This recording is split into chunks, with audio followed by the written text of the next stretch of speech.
Hello, everybody. Welcome to today's show. We have a great one for you, as always. On the show, we have another very sad, very familiar story where a bunch of people pretty much have been around the country. I feel like the sense has been, well, looks like America's really opening up because we got another mass shooting to worry about. Two in the past 2 weeks, one in Atlanta, one in Boulder. A deadly shooting at a supermarket that left 10 people dead, and really a state of full grief and fury that it happened again.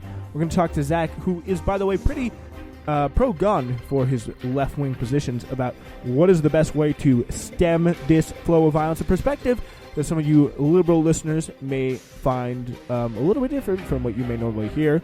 More deadlock in the Israeli election. We'll take a look at who the candidates are and what the roadmap is over there. Also, a big fight over a crazy UK police bill in Bristol, and really what is an incredible fight over law and order. The IRS letting rich people get off scot-free. Is it because they're corrupt or because they don't have enough money? And a diversity scandal in Congress. Why is Joe Biden not putting enough members of the AAPI community in his Congress? Some senators are refusing to vote for any more nominees until he puts a sufficient amount in. Is it a good, sensible use of political power? No, but we're going to get into it on today's episode. Thank you so much for listening. It is Newsflash. Welcome to today's show. All right, so we start with this very, very sad story, of course, in Boulder. They came to the this is a mass shooting that took place in the King Soopers grocery store on a gray Monday afternoon, fulfilling life's little missions. These are the victims that the New York Times here is talking about. One woman was picking up a prescription. A retiree was fetching an online order for her side gig delivering groceries. A 25-year-old manager was at the front of the store, as always, happy to help. Then, for the second time in less than a week, another workday American scene was shattered by a gunman's deadly rampage. This time, more than 1,000 miles from Atlanta, where families of 8 people killed in another shooting spree were still planning their funerals. But by the time it was all over, 10 people were dead, including a Boulder police officer and at least 3 King Soopers employees. And for people across Colorado, a state scarred by the legacy of the 1999 Columbine high school attacks and a barrage of other mass shootings, wondered in grief and fury how it happened again in their state, in the college town of Boulder, their neighborhood supermarket. It's overwhelming, says Frank DeAngelis, the former principal of a Columbine high school whose phone rings so often after mass shootings that has become the state's grief counselor-in-chief. Colorado has been through so much.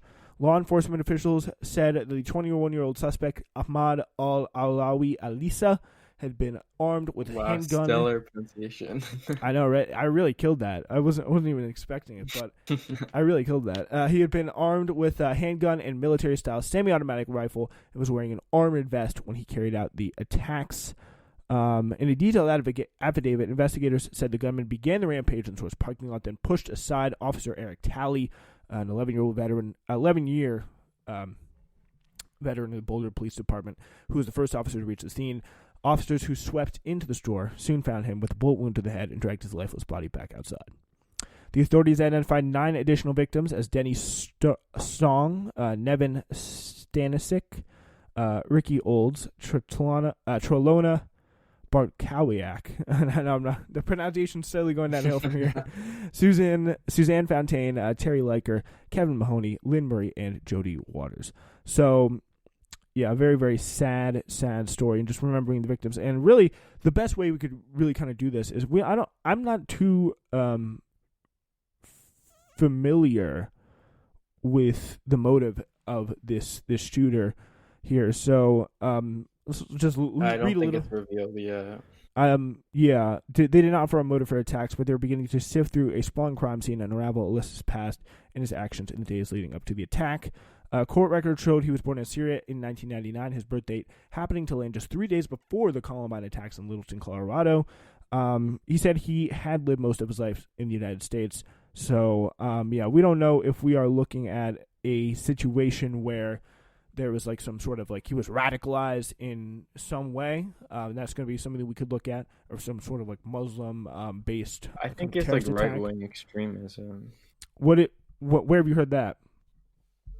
No good sources. Socialist Twitter. Oh yeah, well we can't really. Yeah, it very well. I mean, it could be. That would really be quite something for all the people who have been so. It's like a three-way hypocrisy if that's true, right? Because you got the Muslim, or sorry, you got right-wing people jumping on all the people who rushed to say it was a white man with an AR-15, and then you got people who. You got the left-wing people jumping on the right-wing people who were saying that because it was ended up a Muslim guy who ended up doing it for right-wing reasons. Because I think overall, again, the reasons are probably more important than the identity, and that is a big thing. Like, how do we stop this? How do we get people like this guy from stopping to commit mass violence with guns? So two classmates from Arvada West High School, where he'd been on the wrestling team and graduated in 2018, said he had a short temper and anger problems, this guy. He cold-cocked another student during class and punched him in the head several times. Alyssa said the classmate called him racial names, so it really is kind of a very disturbing situation. So obviously this reignites the debate around gun control, a big factor that's probably going to come up in American politics as we'll see more of these shootings. So yeah, we know you're actually a member of the recent member of the Socialist Rifle Associations Act. For those of you who may be wondering, that is a thing. What is the case here for keeping guns around? And the first anti-gun control case, but specifically I want to hear what is the plan here to stop from the pro-gun side mass shootings? Well, there's a lot of different perspectives you can come at it. First of all, a lot of these mass shootings are happening because of the frustrations of capitalism. So if you want to talk about it from like a wider perspective, I think a way that you stop most of the violence in our society is by fixing the core problems of it. A lot of people on the left I see, they love to talk about fixing, like the argument I see with cops is like cops are just like a Band-Aid. They're not, or they are the problem in some case, right? Like we should divert funding from the cops to actual social programs, right? And I completely agree with that. And then, but I see some disagreement on the gun issue when I would say it's the exact same thing. We shouldn't be taking away rights from law-abiding civilians who use them to protect themselves. I'm fully of the belief that armed minorities are harder to oppress. I think, scare groups or horrible gun white supremacist lobbies like the NRA are of the opinion that, only white guns matter. We see them turn their back on the Black Panthers, turn their back on gun rights. Castile, by the way, as well. Yeah, of course. That Kenneth Walker too. That was actually disgraceful. Kenneth Walker should have gotten the full support of the NRA using his legally licensed firearm to protect his home from what I view as a unconstitutional no-knock raid. But yeah, no, the NRA goes completely silent. So I think we should take the same perspective as defund the police, which is really focus on the systematic problems that are causing these issues. Yeah. Instead of just taking away people's rights, because as we learned throughout history, once a government has a right, you will not be getting that back unless through basically revolution. Yeah, and we're going to be talking about that because I like a lot of times, like it does feel kind of hyperbolic if you're sitting here in this country to say, even while so much has already gone, especially in like positions like ours, to be like, oh yeah, we got to like take up in the streets and like go, join. But look at Myanmar right now, or not even look at Myanmar. Like Myanmar's one thing, like they have a much like deeper history of like political instability, but also a much weaker kind of like government. Like I feel like because there is the argument to be said that if we were to have a point where we were like in the streets, like people with guns versus like the state, the state would always have more guns. I feel like the state would always have more guns, and they would always have more power, and then always. Well, that's only one. That's only one aspect of the argument. Yeah, because there's also I think the most important thing is like self-defense, which is where I come from. Yeah, but I think the thing there is like I think it's dangerous for people who like want to like organize and like protest and make change. Say, oh yeah, well if we just have the guns though, like that's going to make the difference. Like, and that's also much more of a conservative thing. I think like, oh, we could just stop ourselves from the state with guns. No, like the way you stop yourself from the state is with massive amounts of people who are willing to do whatever it takes to get the job done. And that's why I'm very pacifist in that way, and I actually view guns as a weapon of pacifism, because I mean, people like to say an armed society is a politer society, and in a way, it's kind of true. So a lot of times, like, I kind of agree with that, but I kind of disagree with that. But my point is, like, sometimes you can use a weapon as a tool of de-escalation. And what you were talking about, I want to get into sort of like the more real life legislation of like why some of these mass shootings are happening, and it's because our current laws are not being enforced. Our current background laws are not being enforced. And can I just ask a quick question? Like, how much do we have any sort of like way of knowing, like what percentage of mass shootings are done because of mental illness or because of radicalization, because of depression? Like, what is like the leading causes of or motives of people do this stuff? I mean, I don't think it'd be fair to speak in absolutes, but I can't even think of a. I mean, if we just want to go off of like the most famous ones, obviously Columbine, Newtown, Parkland. I don't think there's been a single mass shooting that was not from mental illness or radicalization. I mean, can you think of one? Obviously, I'm not trying to speak in absolutes here, but I really cannot think of an example. All right, evidence-based facts. This is from a study by Psychiatry Online. Mass shootings by people with serious mental illness represent less than 1% of all yearly gun-related homicides. Well, that's like you're talking about all yearly gun-related homicides. Oh, that's be a much bigger that's number. Even. In that's contrast, also just crime. Yeah, in contrast, I mean, if you look at most gun violence is from handguns, right? Yeah, suicide. Well, okay, yeah. I'm talking about most homicides. Excuse me. Well, the suicide thing is, I mean, that's a different topic. You know, I some people have said I have an unsympathetic view towards this, but I don't really think it's fair to bring that into the equation, because while suicide is very sad, I don't think it's an argument to say that somebody else committing a crime against themselves and killing themselves is a reason or justifiable reason to take away somebody else's right. And well, I think also when you're talking about committing crime, when you're talking about like whether it's to someone else or to yourself, it's a lot harder to do it with something other than a gun. That is true. Well, the U.S. does not have any higher suicide rates than any other country, but we do have a much higher successful suicide rate because of guns. Yeah. But if we want to include that in the gun control debate is a different topic, because I do think it kind of is, because it's like I think in large part it's who has access to them, right? Yeah. Because that's like the people who, and yeah, I would like to hear more about your point about there are ways to implement that I would say don't go against the Second Amendment, like potentially a small waiting period that is shown to reduce deaths from suicide and also homicide.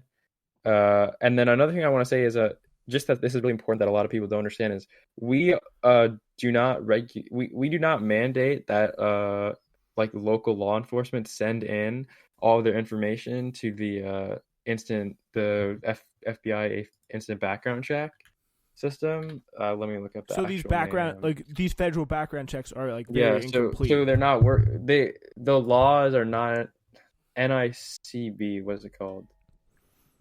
NICS. Yeah. That sounds basically, right. If you ever purchase a firearm, you fill out your 4473, and then they do a background check on your name. And the reason that the Parkland shooting happened is because the cops called. I mean, he had the cops call on him like literally 20 times or whatever. And because Brownland did not report that to the FBI because they were lazy, that he was able to purchase a firearm. And he would have had his gun like taken away, right? Because he didn't have a gun at the time. He didn't have the gun at the time. So, yeah, and then he would have been. Well, I mean, if you want to, if you purchase a gun and then you go crazy, I mean, that's just that happens. There's no way to prevent that without Yeah, then you got to like straight restricting up, access. Yeah. which is like straight up like removing the Second Amendment, which I disagree with, and that's a different argument. And then I Mhm. also just want to talk about like a little bit of like what the sort of like suggested gun legislation, which is just falls flat on its face unless you straight up say like let's just ban guns or like let's severely limit the Second Amendment because obviously what I mean I'm sure you can figure this out. What would you say is the most like common talking point around guns? Like what should we do about guns? Oh, I know where you're going. They're talking about the ban assault weapons. Yeah, people hear that and they're like, "Oh, good, right?" But when people say let's ban the AR-15, right? It's almost like saying like, "Oh, people are getting like attacked. People are getting run over by cars." Like, the Charleston rally, right? Yeah. That's like saying like we should ban the Dodge Charger because somebody got ran over by that car. It's not it's only being used because it is such a popular gun. It's not the gun being more powerful. First of all, it's not more powerful in any way. It's only being used because it's extremely popular and it's prevalent. It doesn't have to do with Yeah, like and it's it very being likely more like dangerous than any other it. gun. It's not like a crazy leap to say that if you ban, for example, the AR-15, which has been the like favorite gun of all mass shooters, pretty much, You'll just go to like they'll the just go to another Ruger. gun. Like, Yeah, you just go it to like wouldn't be any that other Ruger. hard. First of all, like so the 223, right? It is the same round that's used in the M16, right? Well, an AR-15 is the civilian version of the M16, but to say it's a military weapon is just not true because by that logic, literally like any hunting rifle for the most part is a quote military grade or even more deadly since it uses a larger and more deadly caliber. Most calibers that you would use to go shooting with, right, are more deadly than a 223, which is what the AR-15 uses. And also, yeah, you got a lot about that about like how quick it can come out and like the firing rate Yeah. and all that stuff, and like The how easy it reality is of to the situation, reload is another big thing. Like those are things like with provisions that are like be more targeted at stopping mass shootings. Like that's the efficiency. Like if you have a yeah. hunting rifle with one massive bullet that you can shoot, and then it takes like a whole minute to put another one in there, then that's much more understandable and a lot less dangerous, even though the bullet may be bigger because you got. If you just Well, can that's not load true, out though. 100, you can just load out 100 of them, splat, splat, splat, like Stephen Paddock, and you couldn't do that if you're just going out shooting with a hunting rifle. No, a hunting rifle is it just means that it's made out of like they're I'm sorry, like a hunting rifle and assault rifle don't mean Is a anything. hunting rifle like automatic? Or Okay, right. semi-automatic? So let me explain like some big stuff about guns, and then I can go into it. Right. First of all, I'll explain. This is like the first thing I'm gonna say. I'm gonna just say the fact, and then I'll explain you the fact after. Hunting rifle and assault rifle, right? That doesn't mean anything. It's literally a meaningless term. It just means like, does it look scary or not? It has no practical effect. It doesn't mean anything about the caliber or how dangerous it is or how fast it shoots or the magazine capacity. Literally, it means nothing. It's a completely meaningless term. So if they're saying that, it's literally just an aesthetic thing. It's like if I fucking like painted a baseball bat black and like beat you in the head with it. Like it's not any more dangerous. It literally means nothing. So when people say that, it's just about aesthetics. What you were saying about the hunting rifles being more dangerous, right? Or being less dangerous, they are literally the same. Like there's a low. An AR-15 can shoot out the same amount of bullets at the same amount of rate than exactly a standard rifle you take to like go shoot a deer with? with? So when you're talking about semi-automatic, right? That's like the firing method. So semi-automatic literally just means you press the trigger, right? And it shoots a bullet. That's literally all that means. So so there are slight differences. They're like And an AR-15 is semi-automatic or automatic? Yeah, so but literally I'm not even this is not exaggeration. Like 99% of guns are semi-automatic. So like like the media does they're like, "Oh, fully semi-automatic," right? That literally but also you got the bump stocks and all that. Okay, that's a different thing though. Those are like illegal in places. That's like a different argument entirely. Yeah, that's something you should that's probably. different. That would be. But semi-automatic, people who are automatic and they get scared, right? That literally means if you pull the trigger, it shoots one bullet. That's literally every gun. So yeah, you would have to press 1 1 1, but like So that's how a gun works, right? That's but just then how also a you gun got works. but in terms of rate though, like how easy it is. It doesn't. The trigger. I mean, The rate is dependent on your finger. There's not like a much. regulated. Yeah, like you can shoot like a revolver, like a freaking revolver from the 1900s could literally shoot as fast as like an AR-15, depending. I mean, could shoot like 6 shots as fast. Yeah, it's literally exactly. just how fast you can freaking pull the trigger. All right, before we move on to the Israel elections, what is the best way to go about, like, what is your legislation that you want to see? Because like a lot of people, they're not necessarily against guns because they just hate the idea that guns exist. It's mostly because of the mass shootings. So what is your proposal here for mass shootings and getting rid of them? If I was like the president of the United States and I had to like do legislation, I guess just like pretty standard like leftist shit, just like Medicare for all, increase social program spending, bring back more mental health spending, tax big businesses, get rid of right to work laws. So you think increase that policy unionization, would just increase? Because that would probably decrease. I think that would decrease suicide. That would decrease suicide. Of course it would. That's because sure. You're okay. Think about it like this, right? But mass I know shootings, people on the right use this argument all the time, and they use it in a freaking dumb way. And they're like, "Oh, dude, getting rid of guns is like stupid because people will just use cars or whatever." Okay, I mean that is dumb. Like, I'm not gonna sit here and say like if you got rid of all guns, like in England, it's not gonna reduce gun deaths, right? Like, no shit. It's of course you're gonna do that. But it's not the argument is against the right, not against like how that is gonna be effective.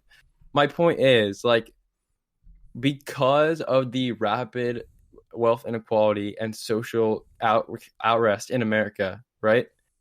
We this terrorism will exist. It may not be as bad, but we're not preventing it. Like people will just use cars or stab people or whatever, right? Like this will always exist. It's gonna be significantly like less effective. So I know, right? Wouldn't that be better? I'm not done. So this is my point, right? In a perfect world where I was like freaking God, King, Emperor, I was like freaking Kim Jong-un, and I could just like get rid of guns temporarily, right? And there would be no gun crime, and then I could fix all the social issues and all the economic issues, and then I snap my fingers back, and then every citizen in the United States who wanted a gun and wasn't a criminal could get their guns back, right? I would be in favor of that. But the reality is that America is a very complex country, and we have 460 million guns here, and criminals can get guns, and it's not fair to all the law-abiding citizens who use their guns for self-defense to take it away while we freaking Band-Aid snap all of their rights away to fix a problem that is going to freaking... This is my point, right? Democrats do this because it means they don't have to fix any of the real societal issues. They just think they can get rid of our freaking rights, and then the freaking corporations are happy because everyone's still fucking poor and everyone's still frustrated, and all this fucking terrorism is still going to happen. It might be better, and there might be less gun crime. I'm not going to lie. There's probably going to be less deaths from this, right? But I don't think it's worth it to just take away our rights and then freaking Band-Aid fix this thing that is just going... Well, yeah, but then you have like... So it would be a policy, like the policy they pursue here would be better for like gun crime. Well, at least for mass shootings, like with the policy we're talking about, like I think it's like increased federal. Like, well, first of all, AR-15s, AR-15s, and like assault rifles, in quote, like rifles don't barely make up like any of the gun deaths. It's like 99% of firearms. So that's why it's also stupid, but it doesn't mean we shouldn't fix it. It's just the big. It's like the big, just like the big ticket mass shooting stuff. This is like the dumb shit. Like it's the same thing as the Patriot Act. Like they instead of actually fixing problems, like what's a freaking great way to eliminate freaking Islamic terrorism? Maybe don't kill 500,000 Yemenis children every year and make them afraid of the freaking sky. But no, that's not good because the military-industrial complex is going to lose money. I agree. So let's just freaking Patriot Act everything. But why can't you do both? Why can't you do both? Why can't? Because Walshy, we have to live with the fact that like for the foreseeable future, we live in a freaking surveillance state. I'm not comfortable with that. Like. there's So one thing we like can't. being spied on by the We have government. to have these I'm mass not giving up shootings. my right We to have to have these mass self-defense. shootings every other week because we live in a surveillance state. No, I don't think so. There Like, are, first of all, there are ways to prevent them. I mean, what are the ways you're though? act- That's what I'm trying to ask you. yeah, I'm saying you can increase social program spending right now, and it can be helpful. And you can also, But if we're yeah, talking that about would help mass right now. shootings, if we're talking about No, there is no way to prevent. I don't know if there is a way to there prevent it. is I'm a not way. familiar There with it. definitely is a way to prevent. No, you're not. Yeah, okay, but you're thinking like very short term. I'm thinking of the Onion headline that's like, "There's no way to prevent this in the Haha, only country where this no, this is my point. regularly happens." You're thinking like very short term. Like, will it potentially reduce deaths in the very short term? Yes, but I don't want to live in first of all, Yeah, it's the not really very a fair short comparison term. because it's very different. Also, there's way more guns in America. Like, Yeah. even if you made it illegal, like, there's way more guns, so it's not really comparable. And you're just taking there are away the policies that would rights of significantly people who reduce need it. them. Yeah, of course. No, there are, but I don't want to give that fucking right away to the government. Like, our society is not as stable as you think it is. I appreciate it. But in a world where freaking... That's the thing. That's the one thing that literally kind of binds me up about it. But that goes back to the point that I said before. Like, it is not guns that make a protest movement successful. It's people in buying to the general public. Because, yeah, what I'm not... like, I don't guns understand. and What do you mean the firepower- gun? So No, you're but saying, why like, are you talking about that? No, because that's what you're saying. Like, we're going to need our guns to protest. Well, that's... No. That's like in Isn't like that what a you're saying? fucking dystopian future, Well, like that's what very you're far saying. You're from saying now. That hopefully will not our exist. society isn't as bright as you think it is. Like, what Yeah, is it supposed to be? because look what just freaking happened in our election. Our fucking president just denied democracy. So I'm yeah, saying, we're saying we're getting closer to the dystopian future. Yeah, where we need guns are. on the street. Yeah, and what we I are. am saying is, guns aren't going to help us with any protests that we may decide to go down. It's going to be they will. You could have They like no a because small group of people with guns is not the going to. dystopia be can unarmed potentially be solved. It can hopefully be solved by protesting before it gets to that point. But you're also guns are completely not ignoring the necessary, right to though. self-defense. Are you talking about like in an individual context? Yes, and well, it's Oh, both. I It's see. all. I see. You can't look at it in one thing. So I'm not willing to give up the right of the people to not only protect themselves against crime and whatever you want to consider it, and also give up the right to potentially fight back against a tyrannical government. And then also just like, like the general right to like a hobby or whatever, which is less important. But I'm not willing to give up that right because it makes the freaking Dems feel a little bit better before it's literally just a Band-Aid. I think it's like we can go on. We are definitely have a lot more stuff to talk about, but wait, hold on. Like this is not equivalent, right? But like would you be willing to just like give up like all your rights to privacy so we could like live in like freaking Minority Report or whatever, and like all crimes could like be stopped before? Like, I know it's not like a fair comparison, but my point is like, by bringing it to like totality, I'm just saying like it not just like giving up your freedoms for like temporary safety is not necessarily always like the best move and can lead to tyranny. Yeah, like, I do question. Like the Benjamin I think Franklin that quote, like the man agree who with gives that. up safety, Definitely, the man who gives up the man who gives up safety for freedom deserves neither freedom or safety, or that's something like the quote. All right, you know what I mean? I get what you're saying, but I do kind of question about how effective they're going to be on both counts there, because like that's like a self-defense thing, for really to use a gun effectively in a lot of self-defense situations, you're gonna have to have a lot of like skill with guns. And I don't think you can go take a class, you can go to your down to your local gun, not even gun safety, but like gun training. Like, you got to quick on your feet and get a firearm. Like, is it really we should be in a better place in our society where we have we shouldn't be having to ask people to protect themselves and become tier 1 operators with guns in order to live safely in their houses. We exactly. failed in a lot of other places in society before we get to that. Exactly, you're proving my point, because getting rid of guns.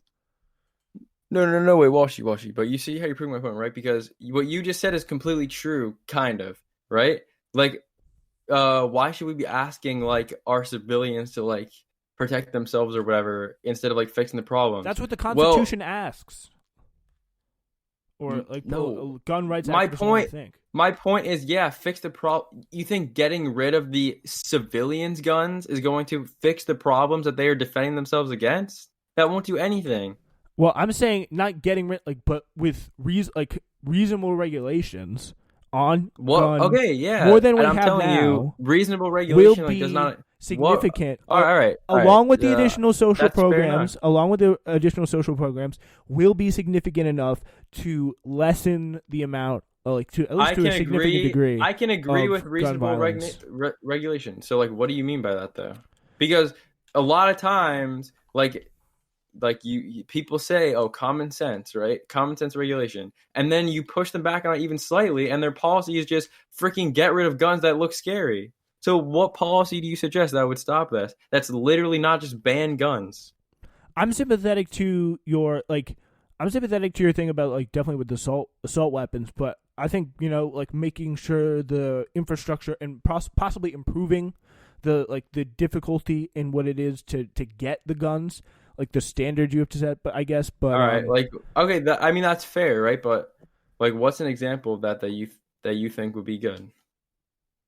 Like, what's what an do you think? example? How do you think we should make it more difficult? I don't know, like you got. All right, so you think that a doctor maybe should like just be stronger able to be like, safety examinations. We're talking about like mental. Do you know in New York State to purchase background a handgun, checks? What? in New York State to purchase a handgun, you need to buy the handgun, then take like a really long safety course, and then you can finally acquire the gun that you've purchased. So do you think that's fair? Do you think that's fair? Yeah, that sounds pretty good to me. All right. Well, that's the fucking gun laws we have in New York, and we still have a shit ton of gun crime. Oh, but not a lot of mass shootings though. I mean, am I missing any? All right. I can't speak. I mean, you're talking about like. Well, first of all, I don't have the statistics to back this up really, but mass shootings are just shootings of 4 or more, right? So I don't know if you're necessarily correct, but you're looking at it as like headlines or whatever, right? If you combine like all of the people who've died in like the newsworthy mass shootings or whatever, and once again, I'm gonna say this and I'm gonna stress that I'm not trying to designificanize the point of this. It's still deaths, and any death is horrible for the most part. Yeah. But I do get your. I'm not trying to say it's not important. If you combine all those deaths, it's a very small percentage. Yeah. What is that? Like 100 out of like, I like let's see, 40,000 people die a year from guns. So like 100 out of like. Like 100,000 people or whatever. So it's like very, very small. Yeah, I think that's definitely a fair point because that it can't just be gun regulation. And I do agree with you, like that a lot of the stuff, like people like really low rate Democratic politicians can come out and be like, I'm cosplaying like a tough. I'm like activating all the parts in your brain that make you think, oh, this person's like challenging power and fighting for me, but it's actually no. They just not say, challenging power at all. It's not challenging power at all. No, it's literally like the fucking nobody easy off. shit. You just tweet out, oh, this is unacceptable assault weapons ban, and then you get fucking 10K retweets on Twitter. Like that's literally it. Yeah, That's and then all you get like interviewed on national TV and all that stuff. Like it's a big thing. But and that comes with as you say, I totally take your point about like the broader social regulation. The fact that our society as a whole is culturally completely like rotting to the core right now. So that is something. Right. Well, can I say one more thing? And this is like I promise I'll wrap it up after this, right? And this just comes from my perspective as like a Jewish American, right? Like you look around the country and like it's like scary and honestly gets me like a little upset, right? Because these fucking disgusting human trash, KKK fucking dipshits or whatever, tote around their fucking guns and their fucking Confederate flag shit, and they say fucking Jews control America, and they fucking deny the Holocaust, and they like Jews not replaced or whatever, and that's fucking bullshit. And you can't take away their fucking guns because it's just the reality situation. They will always have their fucking guns. You can't just fucking eliminate guns because that'll cause even more systematic problems than even those dipshits having guns. So I want my fucking ability to fucking have a gun to protect myself against those fucking dipshits. And I don't agree with the argument that, oh, we'll just get rid of the gun. Because even though those people are so fucking horrible, right? The tyranny and like the lack of ability to defend yourself, it would be worse. And also, I know I said one more thing, but I don't understand how people like hate the police so much, but then also don't agree with gun rights. Because if you hate the police and you recognize that they're racist scum for the most part, who do you expect to defend you? Yeah, that's the thing. That's the thing. Like, I think really a lot of that, like that social defense, doesn't come from guns. It's not aided by guns. Like, if you, like, I don't know, maybe if you're all alone and you're like against a bunch of KKK people, even still though, you know. But that's just a very rare situation. Anyway, we got to turn now a little bit to the foreign policy, and we'll get to that in a minute. Talking about Israel. SWRN has so much going on to tell you about. We, of course, have to start with Newsflash. We continue to make the grind to our 500th episode. That'll be on Sunday the 28th with a big panel special bringing back some of your favorite Newsflash contributors. Until then, we'll be on the air, as always, every Sunday, Tuesday, and Thursday with that show.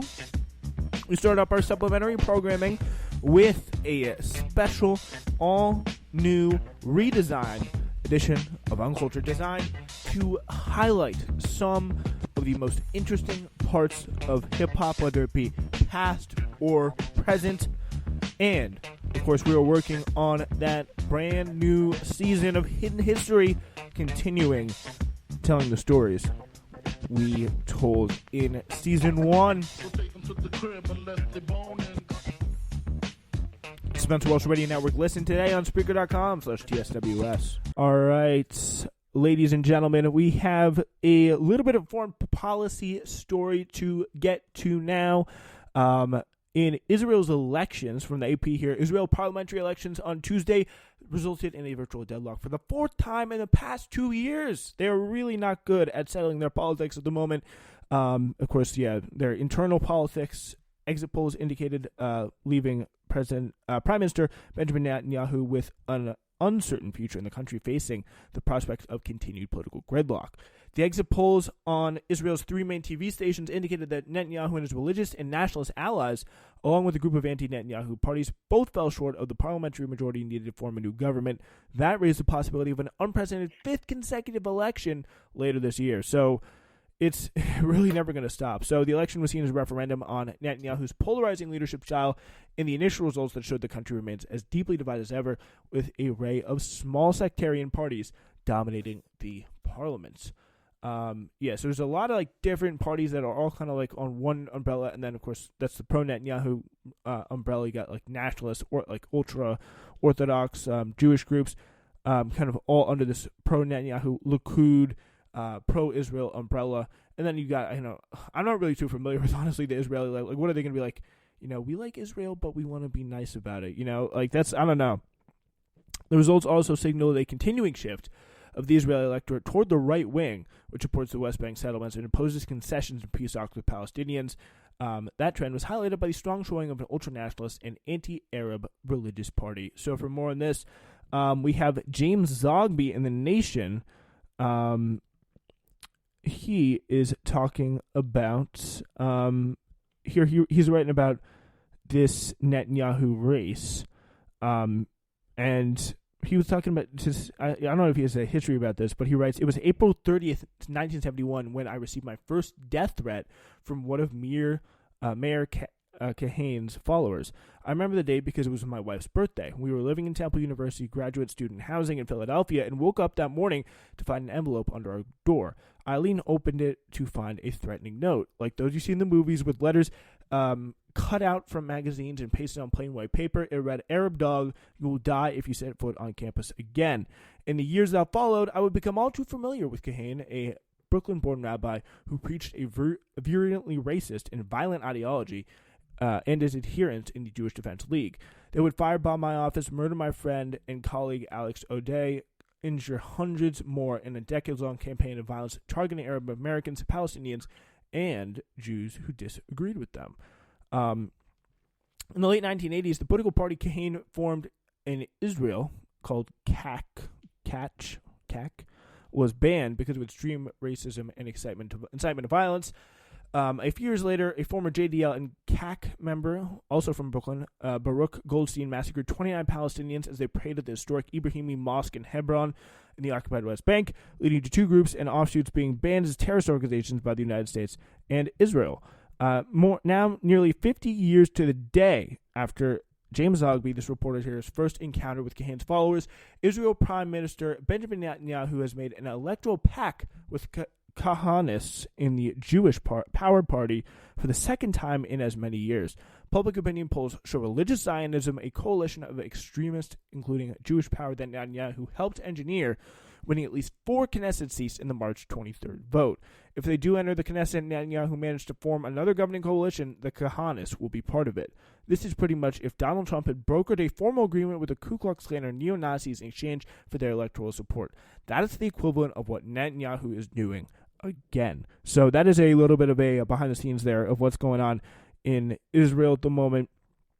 And that is if Netanyahu is going to be able to form a government. It looks like they could be heading to yet another election because, the politics, though, the left and the right cannot seem to find a agreement. So what's your take on Netanyahu? What's your take on just the broader spectrum of Israeli politics? And is there a political base for a kinder, gentler Israel? What does that look like? I know nothing about Israeli politics except that I thought it was pretty much confirmed that Netanyahu was a corrupt douchebag. So why is he so popular?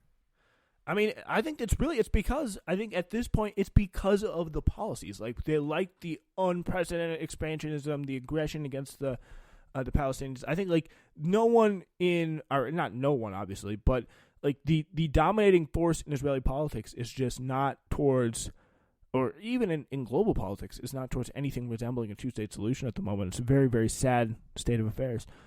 At least, hopefully, this guy will be able to somehow get through. But yeah, I do really hope that there will be at least someone who the United States has to kind of get like toned down by, because they're just gassing up Netanyahu just as much. Like he's not some right wing like crazy like psycho. And again, it's not like the United States has ever done anything like that before. But anyway, here's another story that should probably like the least surprising thing in the world. The IRS, they're letting rich people fleece everyone else. David Sirota writing about this in the Daily Poster. By some estimates, the wealthiest 1% of Americans manage to avoid paying about $250 billion of owed taxes every single year. Now, new government data shows that audits of super rich and large corporations have hit a new low, leaving billions of dollars in uncollected taxes at precisely a moment when lawmakers say new revenue is needed to fund infrastructure and climate investments. In response, two progressive Democratic lawmakers have authored legislation cracking down on this tax evasion. So, yeah, billions of dollars, just $250 billion in taxes every single year. This is something that I think we really just do not know how bad we have it, and it's really telling when some people are like, "Oh, we even if you tax the rich, it wouldn't even work." Like, I mean, no, like the people, it's been the collection arm has been intentionally defanged here. Yeah. I don't have anything to say about this. I'm tired. All right. Thanks. Appreciate it. Yeah, we were so on fire for the gun debate, but we really cooled off there. A lot of me because I'm trying to figure out. I'm actually researching something because I know like automatic weapons are legal to own, right? Mm-hmm. But they are like illegal to manufacture or whatever, and I'm like, that seems like it should be unconstitutional. So I'm trying to see what to do with that. Anyway, so yeah, we get the new IRS figures compiled by Syracuse University researchers so that in the last 8 years, there's been a 72% drop in the number of audits that make more than $1 million. In all, 98% of those making more than $1 million did not face an audit last year. They just don't have the resources to do it. And I think that's going to be a very, very important thing to keep an eye on in the future. violent protests erupt Sunday night in the British city of Bristol over a proposed crime bill that would create sweeping new restrictions on protests and grant broad powers to the police. This is pretty much a bill that would make it punishable for up to 10 years in prison for the charge of threatening to cause serious annoyance or nuisance in a protest. So pretty much banning almost all anywhere close to effective protests in Britain, or at least attacking a 10-year penalty to them. So, got anything to say on this, Zach? We got no takes. No takes. All Just right. listening. All right, great. It is a very is Joe Biden talking about this? All right, that seems not talking about this, but Joe Biden's not talking about this. Lame Biden. Yeah, talk about lame. This bill is absolutely insane. So video from the scene that they were protesting this bill showed a police vehicle ablaze and protesters charging at the graffiti-strewn vehicle. One officer suffered a broken arm and another a broken rib, the authorities said. The Kill the Bill rally drew thousands of protesters in the southwest city. Authorities were quick to denounce the violence. British Home Secretary Priti Patel, probably one of the most authoritarian Home Secretaries in recent memory, said the scenes in Bristol were unacceptable. Thuggery and disorder by a minority will never be tolerated. Our police officers put themselves in harm's way to protect us all. My thoughts this evening are with the police officers injured. So, and you got to imagine this kind of stuff is going to keep happening in the UK as they, what protest is going to be acceptable at this point? It is a really insane situation where any protest as Zach so insightfully called, is going to be shut down under COVID restrictions, even though everyone's wearing masks. There was a vigil recently for Sarah Everard that turned violent, and a lot of the stuff is kind of being instigated. Fight the cops, baby. Is really being instigated by some of the police actions, which are incredibly aggressive. Dude, Britain is crazy. Even though they have that, so yeah. But British police are a little bit more restrained. But there has been kind of a cacophony of events that have led to a real reckoning on police. But are there going to be enough people to push it through? Are there going to be enough activists? Because the Labour Party certainly not going to help. They want. Didn't a police officer killed one person, and it was not because they were a police officer though. So I don't. What do they want? I don't get it. Who? Police officers? What do British people want? Oh, British people are just they're paying tribute. But the biggest thing is the police bill. The bill that's what is the police bill? The police bill, policing and protest bill, it creates 10 years for yeah. The 10 years. Oh, right. Sorry, I know what you're talking about. Yeah. I was a little distracted. For a public nuisance thing. If you're annoying or whatever, yeah, it's a crime. Threatening to cause nuisance. So just literally so we're clear, any by protest. The way, another thing I love about the U.S. is that we're the only country that has free speech, and that's literally true. We are the only. It is insane. We're not the only country that protests. France protests way more effectively than us. Oh, that's true. But, that's a strike. I'd say more strike than a protest, but that's true. Yeah, anyways, vest though. Yeah, that's actually mix up stuff. All European Union countries and then also Britain, they support. I mean, a EU court upheld that you could be fined for saying Muhammad. So that's not free speech. Yeah, the EU is low key dystopian cringe, and so is the UK. This is a really because it's you got people. The probably the most scary thing is you would expect something draconian from this from the Conservatives, but you got Boris Johnson on one side pushing this stuff, and really just a majority in the UK, or at least a kind of power majority, not necessarily people majority. What's his name? Keir Starmer. And then you got the other guy, Keir Starmer, who's let me not. Well, actually, he did come out against the policing bill, but it's going to see what he takes now. But his whole obsession is being tough on crime, super nationalistic, super rah about Keir the police. Starmer? That's his position. That's his position, because that's exactly what Corbyn was killed for. He was killed for being a terrorist sympathizer and somebody they called him Jihadi Jez in the papers right before the election, which he won more than any Labor, the biggest increase in vote share since 1945. is what they had in 2017. So This man's got the facts. yeah, I'm getting all in. I cannot. We are really.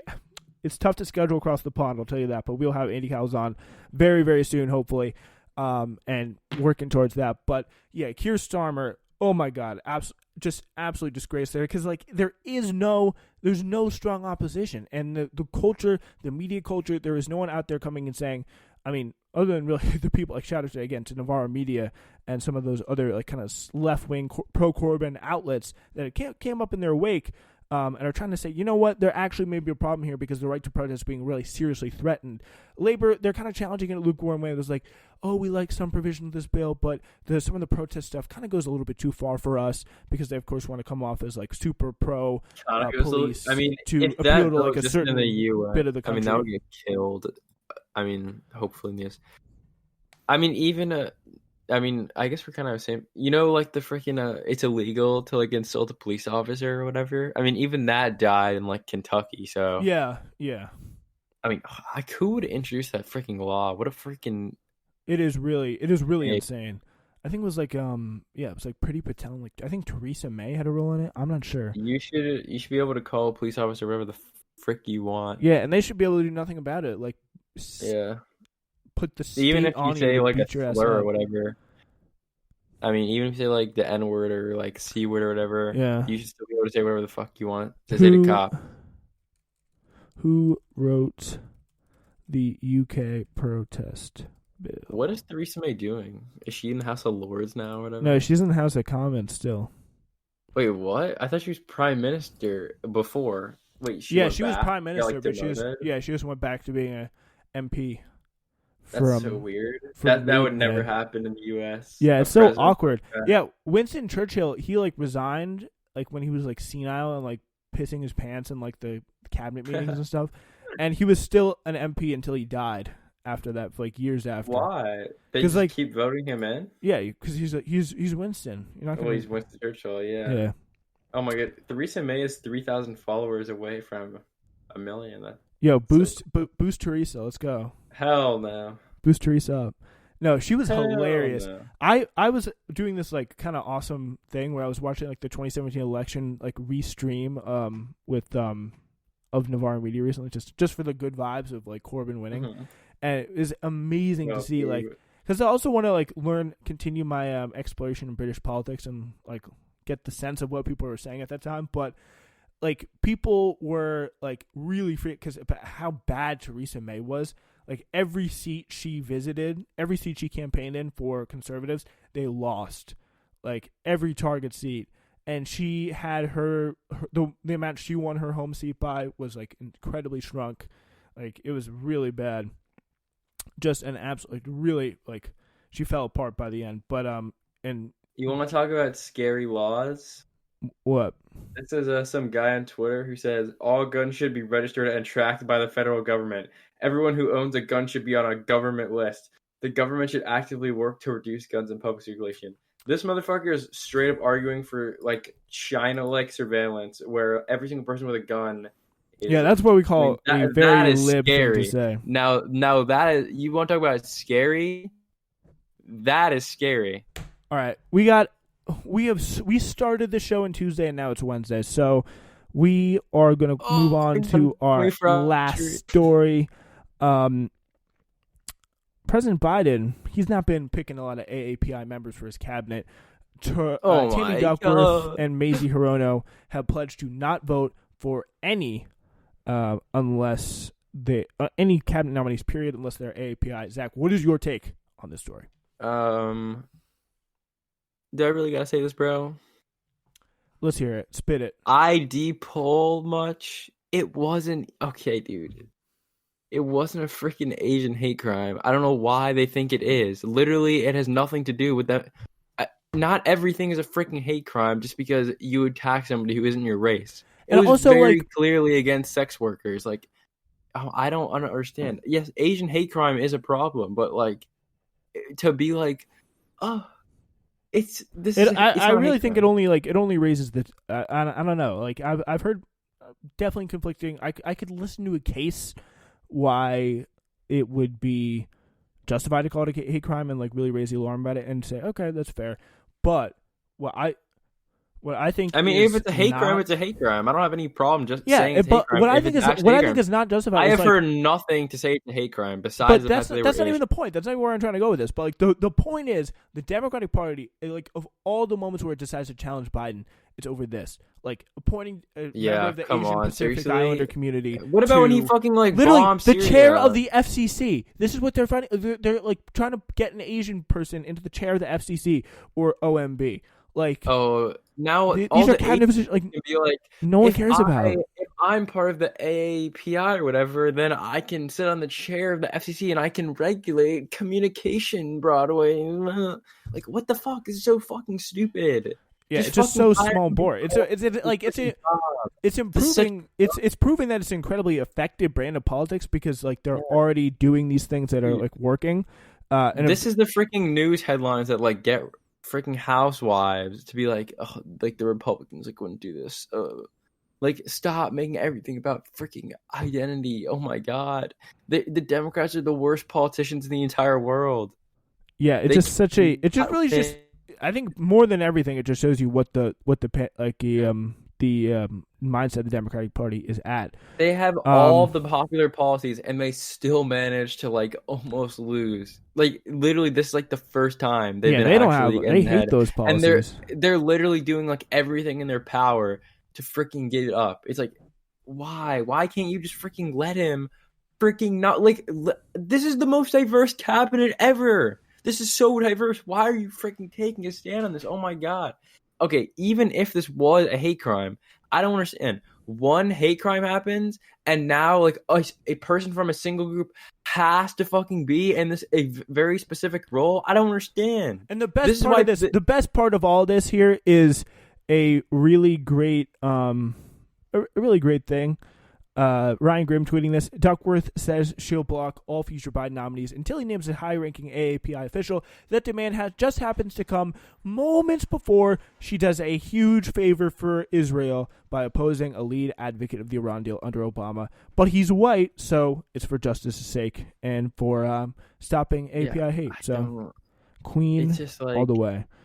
Dumb. Like it's just the stupidest shit ever. Like. Why do they have to pick fights on this? Why? I don't understand. It's so stupid. It just pick the right freaking person for the job. Literally, what? So many people are just not gonna like. This is a political strategy. This is like the dumbest shit ever. Like if you get hate crimed, you get a cabinet position. Like what is the message they're sending here? It's not even that. It's like there's like the way that you also it's allowable to say like, oh, the way you address Asian American hate is by having an Asian American woman or man chair of the FCC. And making the chair of the FCC. It's like, no. You want to actually help Asian people? Fucking what do you mean? It's not even you help them by putting good people in the roles that will actually improve society. Like what? Yeah, this is very basic stuff, but anyway, that is all the time we have for today. It's the same thing with Secretary of Defense. It's like you want to help. You actually want to help black people. Like, don't put a fucking Raytheon lobbyist in the fucking position. Like, put someone who's not a piece of shit. That's actually going to be helpful for more people. Yeah, very important stuff to remember there for the Democratic Party, and it's not going to be. They're not going to make it. Remember it themselves. We got to kind of force it, I think, for them a little bit, and that's through activism and organization. Yeah. All right. That is all we have for you today. We will see you Thursday. It's Newsflash.